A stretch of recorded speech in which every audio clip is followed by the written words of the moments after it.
আসসালামু আলাইকুম সুপ্রিয় জব প্রত্যাশী এবং শিক্ষার্থী বন্ধুরা, সবাই কেমন আছেন? আশা করছি ভালো। বন্ধুরা, আমাদের অনেক সময় পাসপোর্ট বা স্টাম্প সাইজের ছবি কিভাবে আমরা সাইজ করব এটি জানার বা কিভাবে করতে হয় এটির খুব প্রয়োজন পড়ে।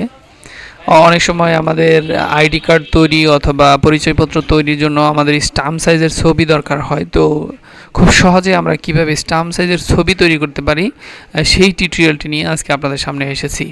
জানাবো কিভাবে কি সাইজের কি অনুপাতে দিলে আপনারা সঠিকভাবে সঠিক অনুপাতে স্টাম্প সাইজের ছবিটি তৈরি করতে পারবেন। তো চলুন কথা না বাড়িয়ে মূল ভিডিওতে শুরু করি। প্রথমে আমি চলে যাচ্ছি আমার যে ফটোশপ সফটওয়্যারটি রয়েছে সেই ফটোশপ সফটওয়্যারে আমি চলে যাচ্ছি। এখানে বন্ধুরা আমি একটি ছবি নিব, যে কোনো ধরনের ছবি হতে পারে সেটা। এখানে ফাইলে গিয়ে এখানে ওপেনে ক্লিক করে আমি চলে যাব আমার ব্রাউজ সেকশনে। এখান থেকে গিয়ে আমি একটা ছবি এখান থেকে সিলেক্ট করলাম।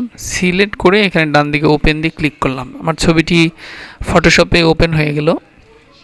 এরপর আমি এই ছবিটিকে আমার নির্দিষ্ট যে আকার অর্থাৎ স্টাম্প সাইজের যে ছবি, সেই স্টাম্প সাইজের যে নির্দিষ্ট মাপ রয়েছে সেই মাপ অনুযায়ী আমি ছবিটিকে সাইজ করব। বন্ধুরা, কিভাবে সেটি আমরা করব? তো আমরা যদি এখানে গুগলে চলে যাই, গুগলে গিয়ে যদি আমরা লিখি, এইখানে গুগলে চলে গেলাম, এখানে লিখলাম আমি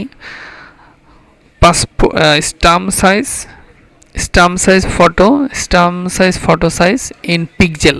অর্থাৎ আমি পিক্সেলে জানতে চাচ্ছি যে পিক্সেলে যদি আমি মাপটা নিই তাহলে স্টাম্প সাইজের ছবিটির সাইজটি কত বসাবো সেটি আমি এখান থেকে দেখে নেওয়ার চেষ্টা করব। আমি একটু নিচে স্ক্রল করছি। বন্ধুরা, এখানে দেখতে পাচ্ছেন এই যে পাসপোর্ট ফটো অনলাইন, এখানে দেখতে পাচ্ছেন যে সাইজটা হচ্ছে এখানে 236x295, অর্থাৎ ছবিটির আপনার এখানে ওয়াইড হচ্ছে 236 এবং হাইট হচ্ছে 295 পিক্সেল।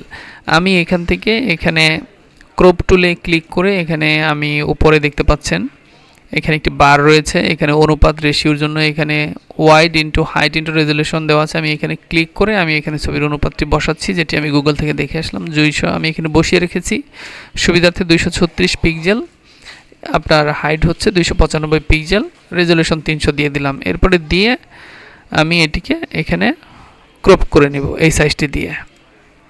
তো আমি এখানে ক্রপ করার জন্য এখানে এন্টার করে নিলাম, অথবা ডান দিক থেকে আপনি এখানে টিক মার্ক করে নিতে পারেন। আমি এন্টার করে দিলাম।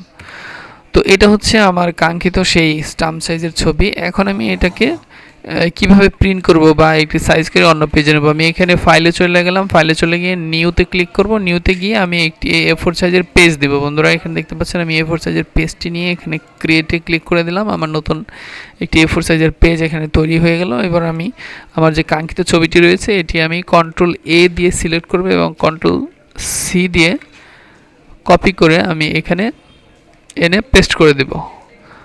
এভাবে আনতে পারেন, অথবা আপনারা যদি এখানে মুভ টুল দিয়ে এটিকে ধরে ড্র্যাগ করে যদি এই পেজে নিয়ে আসেন তারপরেও কিন্তু এটা চলে আসবে। তো আমি কপি করে নিয়ে আসলাম। এরপর এটিকে Ctrl+T দিয়ে, কিবোর্ডের Ctrl+T দিয়ে আমি এটি সিলেক্ট করলাম এবং আমি আমার কাঙ্ক্ষিত যে জায়গাতে নিয়ে সেট করব সেখানে নিয়ে গেলাম। বন্ধুরা, এটা পোর্ট্রেট ভার্সনে আছে। আপনারা যদি ল্যান্ডস্কেপে করতে চান তাহলে এই যে উপরে দেখতে পাচ্ছেন অ্যারো, এখানে -90 ডিগ্রি দিলেই এটি পোর্ট্রেট হয়ে যাবে। অনেক সময় যারা ছবির দোকান, স্টুডিওর দোকান আছে, তারা যে কাগজটি রয়েছে ফটো প্রিন্টের, সেটি সাশ্রয় করার জন্য কিন্তু অনেক সময় অনেক আকৃতিতে প্রিন্ট করতে হয়। সেক্ষেত্রে যদি আপনারা এটি ল্যান্ডস্কেপে করতে চান তাহলে কিন্তু এখানে -90 দিয়ে দিলে কিন্তু এটি ল্যান্ডস্কেপে সমান বরাবর হয়ে যাবে। এরপর আমি এখানে একটি এন্টার ক্লিক করে দিচ্ছি। একটি ছবি আমার এখানে সেট আপ হয়ে গেছে। এরপর আমি আরেকটি ছবি যদি আমি এখান থেকে সেট আপ করতে চাই তাহলে এখানে শিফট Alt+Shift দিয়ে আমি এটাকে ড্র্যাগ করে এদিকে নিয়ে যাচ্ছি। আমার দুটি ছবি হয়ে গেল।